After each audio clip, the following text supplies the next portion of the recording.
Hi everyone, अस्सलामु अलैकुम।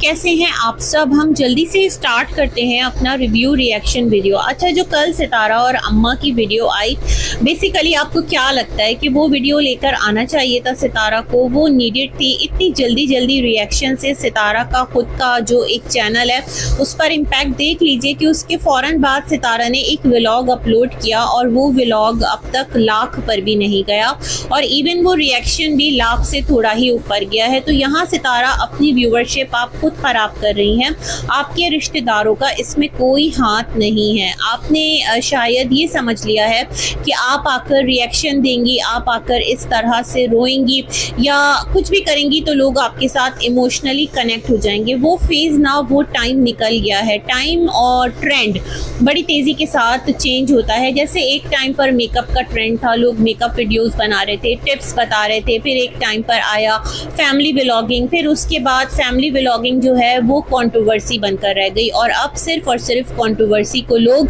पसंद करते हैं, लाइक करते हैं। लेकिन आप जो हैं वो मिक्स एंड मैच लेकर चल रही हैं। एकदम से जो आप हैं, उन्होंने यहाँ पर क्या किया कि आप यहाँ पर अपना घर दिखा रहे थे ना कि आप घर देखने जा रहे हैं। एक व्लॉग आया, 2 व्लॉग आया, 3 व्लॉग आया, उसके बाद आपका पिकनिक व्लॉग आ गया, उसके बाद आपका रिएक्शन आ गया, फिर डोरा केक आ गया। मतलब वो जो इतनी तेज़ी के साथ 3 से 4 व्लॉग्स आपने घर के ऊपर बना डाले थे, वो एकदम से कहीं शट डाउन हो गया जाकर। तो इतना जो सडन चेंज है ना, वो फिर ये दिखाता है कि आप किस हद तक अपनी ऑडियंस को कंटेंट के नाम पर ही थोड़ा बहुत तो रियल देना। फेक देखिए होता है, इट्स वेरी मच ऑब्वियस। जो कैमरा है, जो ग्लैमर है, जो लाइट की दुनिया है, वहाँ सब कुछ रियल नहीं हो सकता। बट फिर भी इतना अगर सब कुछ एक दूसरे के साथ रिजेंबल नहीं करेगा तो उसका इफ़ेक्ट आपको ही झेलना पड़ेगा। खैर जी, आपका जो वीडियो आया उसके बाद जो आपके रिश्तेदार हैं वो सारे उठकर नजमा के ऊपर वीडियो बनाना शुरू हो गए। बेसिकली अम्मा और सितारा का गिला दोबारा से नजमा के साथ था। मतलब मैंने एक वीडियो बना दिया है, उसको सुन लीजिएगा। यहाँ मैं वो बातें रिपीट नहीं कर रही। तो मेरा नहीं ख्याल कि यहाँ पर बीना बाजी को उठकर आना चाहिए था और उनको एक तड़ी लगानी चाहिए थी कि न जो तुमने ऐसा क्यों किया। भाई अम्मा और सितारा के लिए कुछ अच्छे अल्फाज बोल देती कि अम्मा और सितारा आप परेशान ना हो, आपके सारे बच्चे आपके साथ हैं, हम आपके साथ हर मुश्किल में खड़े हैं, बस यही बहुत था। लेकिन वो एक रिएक्शन जोन में जाना ना फिर चीज़ों को बहुत ख़राबी की तरफ ले जाता है और यही हुआ।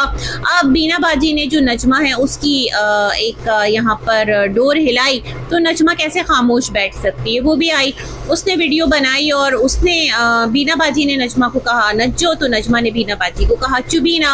अब जो वीडियो आई है उसमें कुछ बातें नजमा ने क्लियर की हैं। नजमा ने कहा है कि यहाँ पर जो ये मैडम है यानी बीना बाजी, इनके लिए और इनकी अम्मा के लिए इनके मिस्टर फारूक का कहना था कि माँ और मेरी बहन ने जो हुक्म कर दिया सो कर दिया। वो जो एक टिपिकल ससुराल वाला माहौल होता है ना कि जहाँ पर ससुराल बहुत स्ट्रिक्ट होता है और बहू जो है उसको सर झुकाकर तमाम तर काम बजा लाने होते हैं, तो नजमा ने शायद वो ससुराल अपनी लाइफ में झेला है। मतलब होता है ना एक टिपिकल सास बहू ननद वाला मामला, वो यहाँ नजमा ने बताने की कोशिश की है। भाई राइट है, उसको उसका भी चैनल है। अच्छा, कल चाचू अनवर कह रहे थे कि तुम सितारा बनना चाहती हो। अरे नजमा कैसे सितारा बन सकती है? सितारा की अलग पर्सनैलिटी है, नजमा की अलग पर्सनैलिटी है, नजमा का अलग एक अपना लाइफ स्टाइल है और इतने सारे बच्चे हैं माशाअल्लाह। शादी कर दी है एक बेटी की, तो वो एक सास के मर्तबे पर फाइज है, तो वो कहाँ सितारा बनना चाहेगी। हाँ, अपना चैनल ज़रूर आगे ले जाना चाहती होगी, ये बात मैं मानती हूँ। बट खैर जी, तो नजमा ने कहा कि जो शौहर है वो इतना ज़्यादा सख्त था और चुटकी बजाते थे। मतलब यूँ चुटकी बजाकर नजमा ने दिखाई कि इस तरह कहते थे कि तुम्हारे रिश्तेदार आए हैं, इनसे बस काम की बात करो, जमजम खजूर जो भी देने आए हैं, और बस चुटकी का इशारा किया, बजाई और नजमा ये जा वो जा। मतलब इतना टफ टाइम नजमा ने अपने इन लॉस के साथ गुजारा है। अब्बू यासीन के हवाले से नजमा ने कहा कि अब्बू यासीन जब आए थे सऊदीया से तो उनको टीबी हो गई थी। ये बात तो हमने भी सुनी है। कि अबू यासीन बहुत बीमार थे, अल्लाह पाक उनको गरीक़ रहमत करे। फिर उन्होंने एक छोटी सी दुकान खोल ली थी घर के बराबर में ही। और जब नजमा की शादी हुई थी तो नजमा ने एक दिन वॉशिंग मशीन लगा ली। तो अबू आए दुकान से घर में, तो उन्होंने कहा ये किसने लगाई है। तो जाहिर सी बात है, जो बहू होती है और इन लॉज के साथ अगर वो रहती है और इस तरह मामला होता है तो थोड़ा सा घबरा भी जाती है। उसने कहा जी मैंने लगाई है। उन्होंने कहा आप इसको बंद कर दो, और आपको पता होना चाहिए कि जो वॉशिंग मशीन है उसको चलाने से बिजली का बिल बहुत आएगा, और हमें सोच समझकर अपने मामलात लेकर चलने हैं, तो आप हाथ से कपड़े धोना। नजमा ने कहा उसके बाद मैंने वो सारा जो कपड़ा है वो निकाला, उसको टब में डाला, और जाहिर सी बात है कि मेहनत तो लगती है ना। वो घिसे हुए कपड़े, जिस तरह सितारा बताती थी कि उनके मियाँ मैकेनिक थे और कार में ड्राइवर थे या जो भी थे, तो उनके कपड़े घिस घिस कर सितारा के हाथ जो है वो छिल जाते थे। बट सितारा के ऊपर ससुराल का प्रेशर नहीं था। बट नजमा जो एक भरे पूरे ससुराल में रहती आई थी, तो उसने कहा कि उसके हाथों पर छाले पड़ गए। बट उसने फिर उसके बाद मशीन नहीं निकाली। अपने घर में, अपने अब्बा के घर में जो कपड़े वगैरह धुलाई करती थी तो वो मशीन से ही धोए जाते थे। लेकिन उसने कहा यहाँ पर जो अबू यासीन है वो इस तरह फूक फूक कर कदम रखते थे। मेहनत से उनकी कमाई हुई जो भी रकम थी वो उसका एहसास करते थे, और बहुत नाप तोल कर घर में जो चीज़ें हैं ना वो खर्च की जाती थी। सब्जी 25-30 रुपए किलो उस टाइम आती थी, तो बस वही सब्जी आती थी, वही पकती थी। मतलब अपने घर का वो एक हिसाब किताब बता रही है।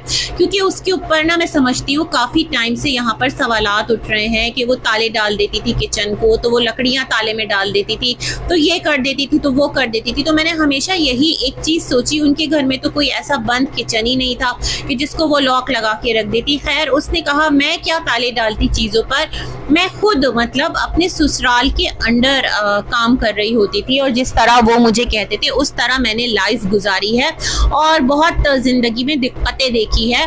और घर से बाहर मैं अम्मा को क्या निकालती। नजमा का कहना था कि नजमा और उसके बच्चों को कई बार घर से बाहर निकाला गया है।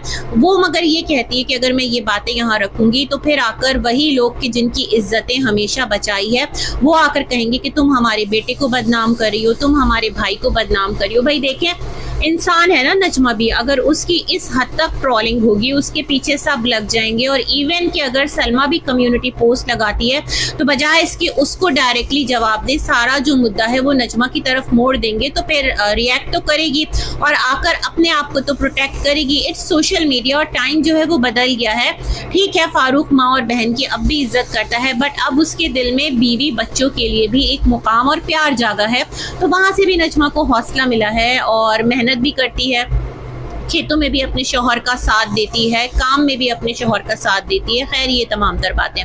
फिर कहा कि जेवर जो है वो अम्मा के जेवर जो है वो नजमा क्यों लेगी, और जिस तरह कहा जा रहा है कि सारा जेवर जो है अम्मा का वो ये ले लेती थी। तो नजमा ने कहा ऐसा नहीं है, अम्मा ने खुद अपनी चूड़ियाँ नजमा को पहनने को दी थी कि आप पहन लो। फिर नजमा ने पहनी, अम्मा को वापस कर दी, और कहा कि इसके पास चेन थी, बहुत सारी ज्वेलरी होती थी, और सऊदीया में जब ये थे तो ये अम्मा को भी देती थी कि अम्मा आप भी पहन लो। पाकिस्तान आने के बाद भी इवन ऐसा ही सिलसिला था। मतलब सास बहू के दरमियान अच्छी बॉन्डिंग थी, दोनों एक दूसरे का ख्याल रखते थे और इस तरह मामलात चलते थे।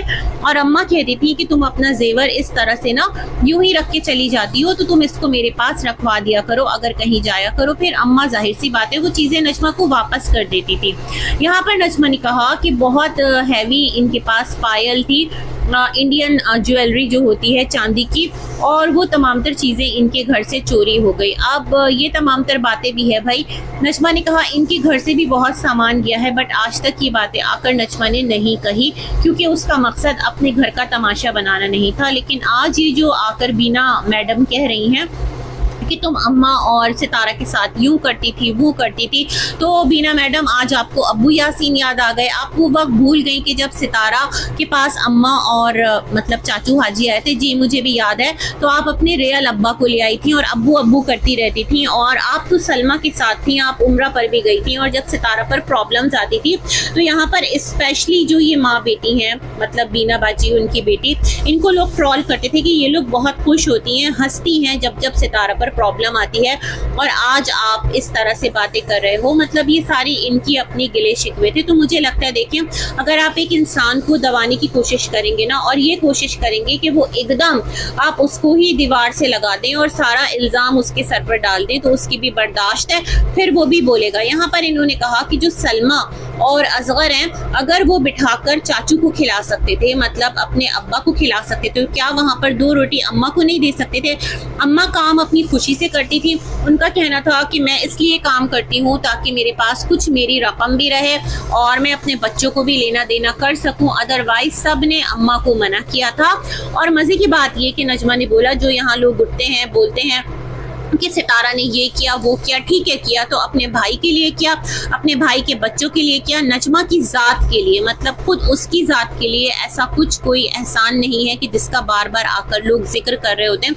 हालांकि नजमा हमेशा से मैंने देखा है वो सितारा का एहसान मानती आई थी, लेकिन आज आप लोगों ने उसको इस नहज पे पहुंचा दिया कि वो इस हद तक एक अंदर कड़वाहट भर गई है ना उसके, कि वो आकर यूं खुलकर बोल रही है। और उसने कहा कि जिनकी इज्जतें मैंने बचाने की कोशिश की वही आकर यहाँ पर तमाशे बना रहे हैं। और अम्मा जहाँ आइस का कह रही है, तो जब अम्मा यहाँ से गई थी तो उनकी आंखों में कचरा पड़ा था। मैंने कहा था अम्मा अपनी आंखें दिखा लीजिएगा, इन्फेक्शन हो जाएगा। फिर अम्मा वहाँ गई तो भी हमने कॉल की और अम्मा ने कहा हाँ आंखों में कचरा था, डॉक्टर ने ड्रॉप्स दी है। तो अम्मा के साथ तो हम राब्ते में थे और उनकी तबीयत हम पूछ रहे थे। अभी लेटेस्ट फौजिया ने अम्मा को मैसेज किया है, अभी भी पड़ा हुआ है वो, कि अम्मा क्या बात है, आप हमसे बात नहीं करती, आप हमसे राब्ता नहीं रखती। मतलब ये ना कि सितारा ने कहा कि हमने आज तक अम्मा को नहीं रोका कि आप अपने इस बच्चे से बात मत करें, उस बच्चे से बात मत करें। तो मुझे लगता है इस तरफ नजमा का एक साइलेंट इशारा है कि अम्मा जो हैं वो फौजिया तक के मैसेज का जवाब नहीं दे रही हैं। चाहे जाएगा कि एक्सीडेंट पर वो पूछती नजमा और उमर को, जिसके बारे में अम्मा ने कहा कि मैंने इसलिए नहीं पूछा कि मेरी आँख में तकलीफ हुई और ग्लासेस लगे, तो जो नजमा है उसने कॉल करके नहीं पूछा, जो कि मुझे एक लेम रीज़न लग रहा है सच में। मतलब जब वो कह रही है कि यहाँ से अम्मा गई थी तो उनकी आंखों में कचरा पड़ा था और तकलीफ थी।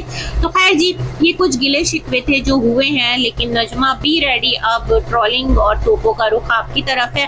अभी तो इश्क के इम्तिहान और भी हैं। इसी के साथ कहूँगी अल्लाह हाफ़िज़।